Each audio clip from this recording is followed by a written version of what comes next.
Welcome to Audrey's Girls Podcast with Patrice and Anaya.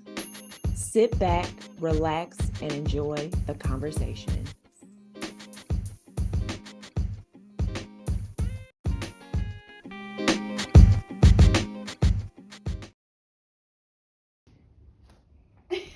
Hey, girl. How you doing, Naya? I'm doing good, girl. How you doing, Treesy Trees? I'm doing so good. I'm so happy to have you here this weekend. Thank you. It's been a pleasure. This is what I needed. I needed this too, more than anything. Yes. Oh my God. Cheers to that. Cheers to that. Yes. To Audrey's Girls. To Audrey's Girls. Yes. Episode 11, you guys. It has been a journey. Yes. We literally are figuring out as we go. This whole process right now, we don't know what's going on. But we're doing it. We're making it happen for y'all because we love y'all. And thank you for tuning in. We love you dearly. And this is our first YouTube episode, so bear with us, please. I'm loving your purple. I love your purple too, girl. We coordinated. You know, we got little animals on our feet, little purple. And we ain't even playing the shoes. None of this was planned. We just said wear purple. Yes. And why are we wearing purple? We're in sync. So the purple, it represents Alzheimer's awareness. So our grandmother didn't have a favorite color. We're not really sure what her favorite color was. She always wore neutrals and all that stuff. So purple, we just figured would represent her because she does have Alzheimer's and she is in her severe stages, but she's holding on and she's smiling and she's happy. And of course, for those who don't know, who's not familiar with us, we tell stories to pay homage for grandma because she always told great stories, gave great advice. So this is like our girl talk, you know, our wind down. Yes. Yeah. It's so therapeutic and so needed. And not only is it paying homage to her, but it's just giving us life as well, you know.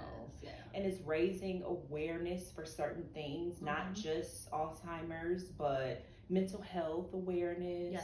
You know, we shed light on different issues regarding relationships and, you know, things going on in the Black community, entrepreneurship, healthcare, systemic oppression. Absolutely. Absolutely. So, we got a green tea episode today. It's our very first green tea episode. Usually it's anonymous, but I'm gonna show my face. It's gonna be about me. It's gonna be about you, girl. About me. It's gonna be about you. Okay. I'm nervous. Oh my God. So let's do a little backtrack because I remember from an old episode, not an old episode, it wasn't too long ago, you had said what had happened was I don't want to date right now. I just want to focus on my career and moving to LA, and I don't have time for a man. Don't have time. Don't want kids. Don't want to date. I just been through so much in my past relationships. Blah blah blah. And what your cousin say? What your big cousin say? So I don't know. You know, when you put that into the universe, then it ain't gonna happen. Because then I was thinking like, okay, yeah, I don't want to date right now, or I'm not ready, I'm not sure, but I'm not opposed to it. And then I was also thinking, okay, if I'm not opposed to it and I'm open to it, the guys that, I don't know, the universe was sending me were just tragic. It was just really scary, like weirdos. And I'm like, okay, maybe I do want to date, it's just not the right one. I'm like, okay, I thought about it. I have to stop saying, okay, I don't want to date, I don't want to do this, because when you put that energy into the universe, it's listening. So the universe is like, okay, I'm gonna send you all the stuff for your career. That's great, but anything about dating? No, it's a no-go. So I had to change my verbiage over time. Like, okay, I am open to dating. I just want to focus and have that balance. But at that time, you were more so adamant about I don't want to date. Yeah. And then firm. You started to feel like, okay, well, let me just be open to it and not just closed off to it, right? Exactly. So what happened? Did anything happen over time? Recently, did something change? Yeah, I guess. Give us the deets. Girl. I want to know. Oh my God. The people want to know. So basically, long story short, I had some things that was business, right? Okay. With the old friend, we never flirted, nothing like that. We had respect for one another because we were always in a relationship. So it was just nothing but respect and business and just clean, you know. Then over time, okay, we tried to do something in a creative way and collaborate. And then I found out like he's single, then I'm single. I'm like, we're in a little strange space. Let's just talk about it. You know, no pressure. Were you attracted to him at first? Did you look at him in that way? I've always found him attractive. I just never looked at him in that way, you know, because I was just business, you know, creativity. That's it. And so we went out to eat, to talk more about our life over the years, and after that, you know, spent more time with each other. And then I don't know, I was like, I don't know if I was a woo, why, what's going on? Ooh, like wait. So let's backtrack. Yeah. So you guys went from a creative space artistically. Yes. So how did that start, and how did it evolve? Let's take that journey together. Let's go from point A to like Z. The very, very beginning? Just let the listeners and the audience know exactly what happened and how did it get to where it is now. Ooh, okay. And you don't have to go through every little detail. So here's a quick synopsis. Basically, I wanted to do something for my floral business. Wanted his insight on it, and then also help me. Like, I need a model, all that stuff. And every time he needed something or I needed something creative, like in a creative space, we'll just help each other out, you know. So he was like, okay, I'll be your model and all that stuff. So I made the arrangement. I'm waiting. Takes him forever to get there. And I'm like, dude, we could just reschedule. It's not that deep. He was like, no. I'm coming. I'm on my way. I'm like, okay. And I don't know. I guess my intuition knew kind of like something just felt different that day. I couldn't pinpoint it. I didn't know what it was. I just knew something in the air, and it just something felt different. And then we met up. It was cool, but I don't know. It's just the energy felt different in an innocent, like curious way. And so we went out to eat. He asked me if I was hungry, and I was like, yes, I am. And so he took me to go get some pho, because I love some pho, girl. What is that? Tell the people. You know, pho. What is pho? You can get it in different type of. I didn't know what that was. Really? No, I did not. I would have thought you knew. No. I'm not as cultured as you think. Sorry. Well, you know, you got your ramen, you got your pho, and I don't want to not explain it correctly, but it's kind of like a broth. It's noodles, it's rice noodles. You got your cilantro, you got your beef or your chicken or your shrimp. I love to add the jalapeno peppers. And that's good for us because we're gluten free. Yes, it's gluten free. It's so good. Oh my god.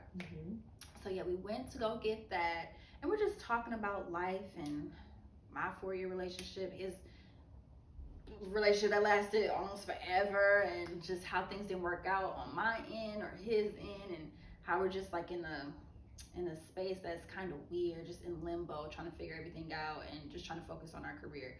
And then after that, went to, you know, his studio. He tried to teach me how to DJ. That was cute and romantic. DJ is actually much harder than I thought. It looks hard. I'm sorry. I don't know. I guess in my mind, I'm really great at a playlist, so I just thought like, oh, I could do that. No, the fuck I can't. And I kept telling him, I'm like, I'm nervous. He was like, girl, it ain't nobody here but us. And I'm like, oh my God, this is way harder than I thought. So maybe me DJing for my birthday, that's gonna come much later in life. But it's a goal, but it ain't gonna be my 30th or my 29th. But yeah, we had a good time, and it was just. I think for your 30th, you can make it happen. I could do that. More practice. Yeah, more practice with him. But yeah, it was like this feeling I haven't had in a long time after spending time with him. And then I wanted to see him the next day. Okay. And I did, after I dropped off an arrangement. And it just felt so good, so refreshing. And he's emotionally intelligent, and he goes to therapy, and he's intuitive and just so smart, so brilliant. And I'm like, I did not know. Like, I guess because I never seen him in that light, and I never got a chance to know him, because it wouldn't have been appropriate anyway at the time. So now it's like we get to both dig deep, and never in a million years would have thought we would have had chemistry. So, I love that. Okay. Yeah. Okay. So that leads me to my next question. Yes, nervous. Don't be nervous. Okay. So, this episode is called Enough, right? It is called Enough. It's called Enough. So in the past, we both talked about how in our past relationships, we never felt like we were enough in our relationships. And we were always trying to strive for that. And overcompensate. Yes, absolutely. So how did that make you feel as far as not feeling like you weren't enough? And give us some examples of that from your past relationships. What would they say? What would they do to make you feel like you weren't enough? And how does this person make you feel like you are enough? Yeah. So in the past, okay, this is gonna sound so crazy, but both of my exes, I had like 2 serious relationships. They will always make silly jokes about my hair. I'm very sensitive about my hair and about texture. And as Black women, we are sensitive about our hair, about our texture and our coils. 4C hair, 3B, whatever, you know. And I'll interject just a little bit. So in our family, we have people who have very fine hair, curly hair, long hair. So many different textures of hair in our family. So some people were blessed with the long, curly, fine Which hair. Which isn't a blessing. It's not a blessing. That's why I did like that. Because all hair is beautiful hair. As long as it's healthy, it's good, right? And other people were blessed with the coily hair and the coarse hair. Like my grandmother, she had the coily hair and the coarse hair, and she said, "I'm proud of my kinks," right? She said, "I'm proud of my naps." Right. And she would get teased by, I'm not gonna say who, by other siblings who had the fine and long hair, right? And no disrespect, you know, siblings, they tease each other all the time, right?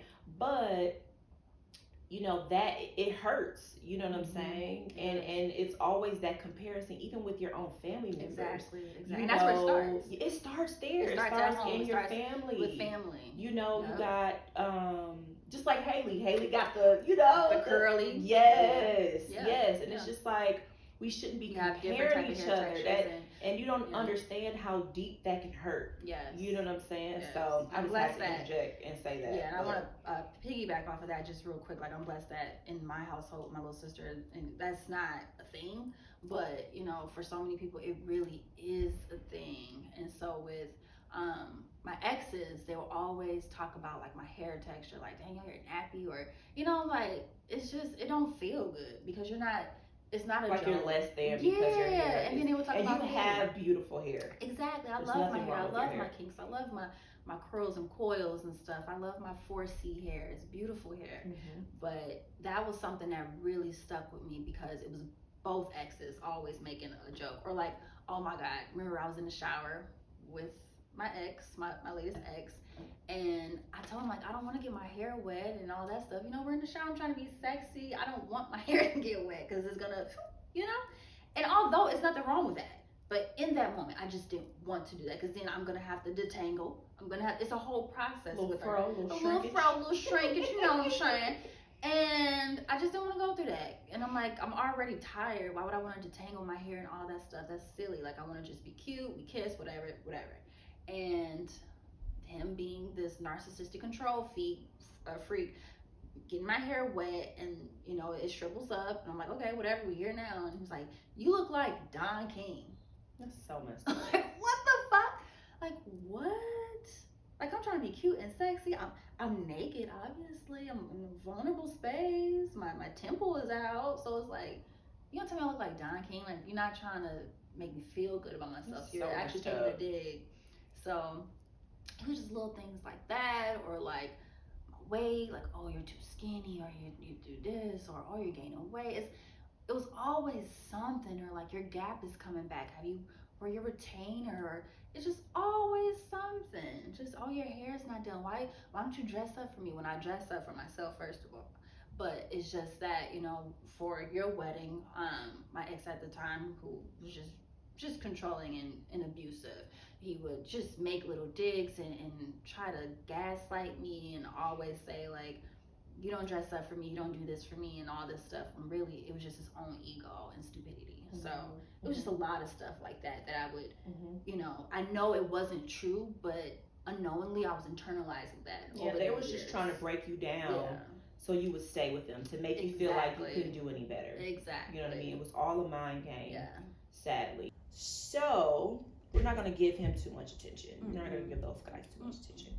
So as far as this new guy, I know you guys are not in a relationship yet.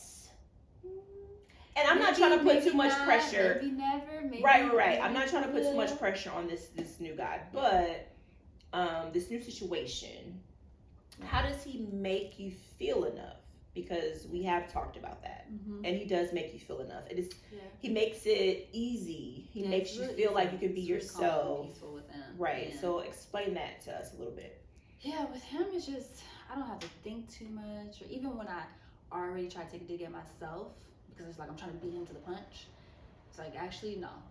That's not it. And that's sad. You don't how trauma works. Right. Like you try to beat that person to the punch by downing yourself. Belittling myself. That's horrible. And anybody that would look at you like she's gorgeous, why would she try to do that? And I know I'm gorgeous. I know I'm beautiful inside and out. But it's just that I don't know. When you're so used to somebody like always taking a dig at you and what you got going on, and you internalize it. It just it comes natural to do it yourself, which is unfortunate. Sad. So he just makes sure he corrects me right then and there, like absolutely not. Like you look great, stop saying that. Like stop talking crazy. Like you know you look good. Or just the reinsurance and any business idea I have, I don't feel stupid, talking to him about it, because in the past when I would bring up ideas, I would always get man, ain't nobody gonna do that, ain't nobody gonna wear that, or ain't nobody, and with him it's like, oh yeah, that's dope, or maybe you should, he will make suggestions, or I'm not feeling this, or maybe you should try this with the lighting, or tweak this. It's always collaborative, it's encouraging, and encouraging, not downing you. Yeah. So I love it. Yeah. Okay. So it's nice. It's refreshing. Okay. Yeah. So let's kind of switch it up a little bit.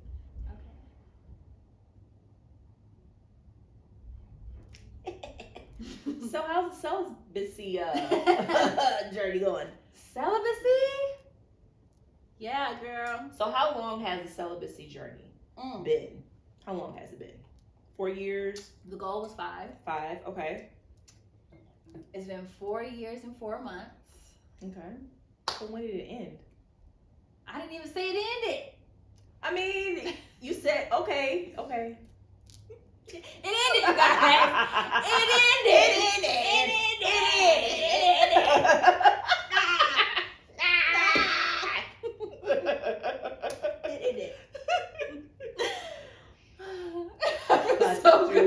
I told you it would. She did. She's like, girl, I ain't gonna get a drink. And I'm like, girl, I ain't going against God because Jesus said we had to talk. I had to talk to God, and I can't go against God. I made a promise. We said 5 years. Period. No, but I came to the realization between both you and him and myself that I love to be in control of things that, of course I do have control of my body, right? However, just a moment of or a feeling or a circumstance, like I try to control everything by the detail, and I wanted to be perfect with timing. So since I said 5 years, in my mind, I have to complete those 5 years. Like I can't go under that, because then this will happen, that I would be cursed, bad luck.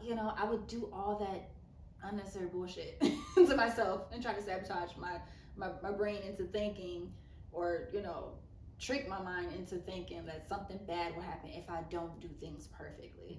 And so I think in life in general, I'm just learning to relinquish control. And I didn't even realize it. Yeah, the 5 years was the plan, but it was deeper than the 5 years. It was the journey. And I was focused. And what does that 5 years signify? It's not just the number. It's like, what did you learn? What are you trying to get out of that? And that's what I was gonna get. That's what I was gonna get to. Yeah, the journey.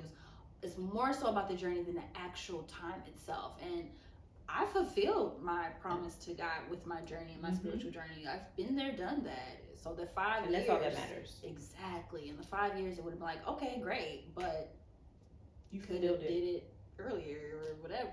Like you could have did whatever. It wouldn't have mattered. So you don't feel guilty? No. And I thought I would. I was nervous about that. Like, would I feel guilty? But I'm just at so much peace and just feel so euphoric. bigger overnight, y'all. Yes, sir. Twerk some for the folks. Twerk some for the folks.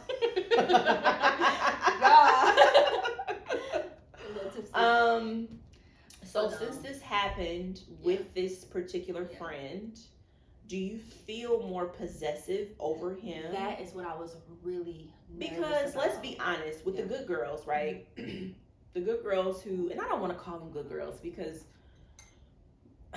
let's say this. Girls who are not promiscuous, who don't have sex with a lot of partners.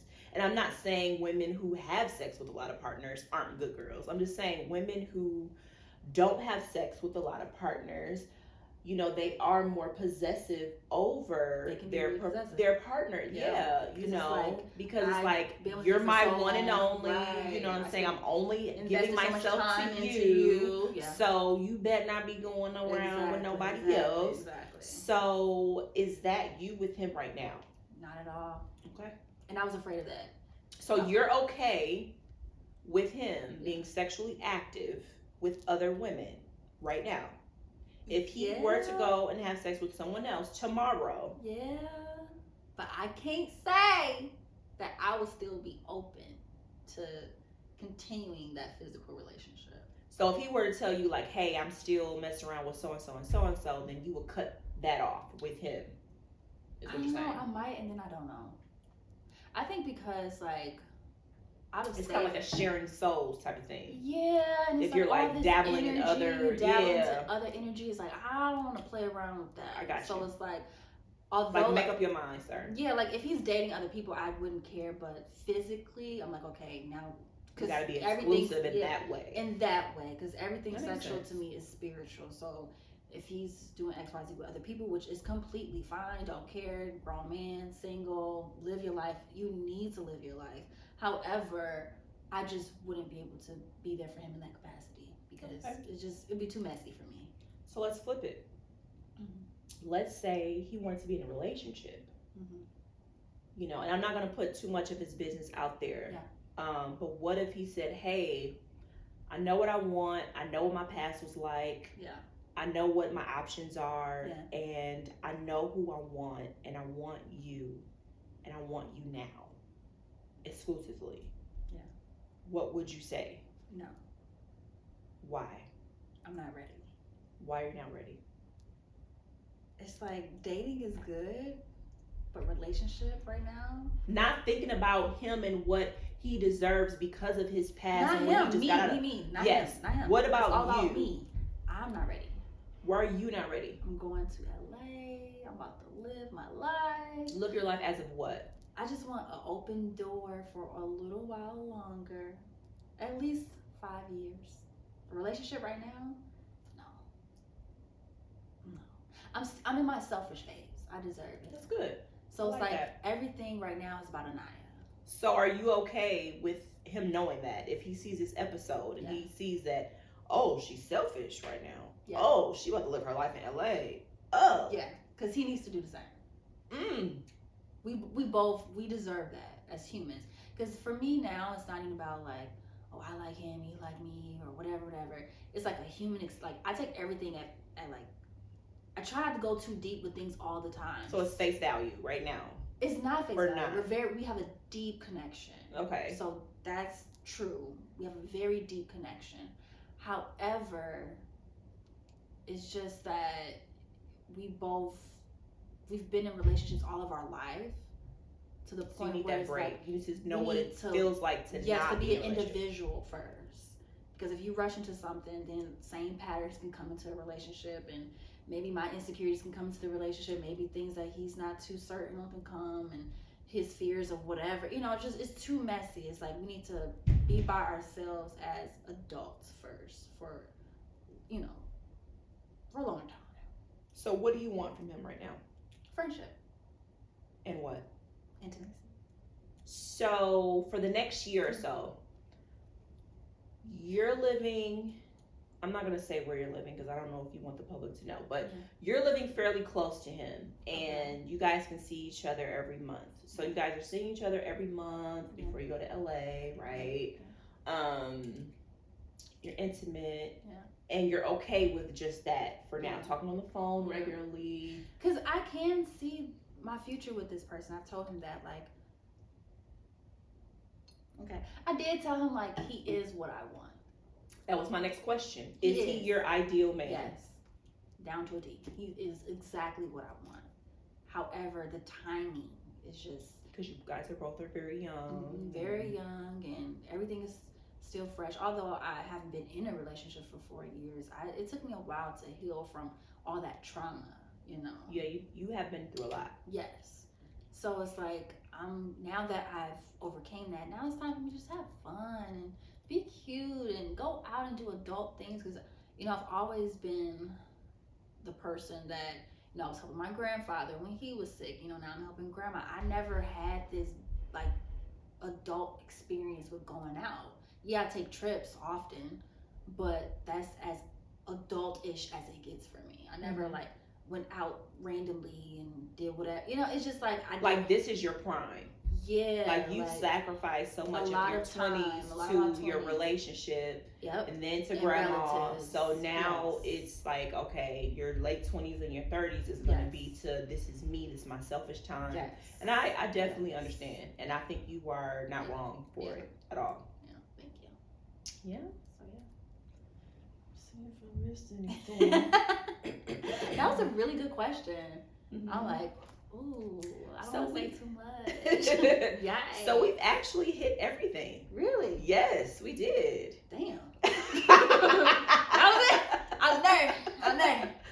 So we've hit the end of our interview. So we would like to hear from you guys. We want comments. We want feedback. We want to know if you want actual videos from us. We usually do just audio podcast episodes on Spotify and Apple Music and things like that. Yeah, on Instagram. We can see our personality. Right. So let us know what you want to hear from us. Do you want to hear more of our background, more of our personal business, things like that? I'm burping already. Yeah, it's time to go.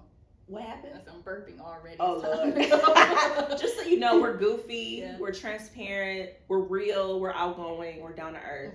But yeah, let us know if you want more videos like this.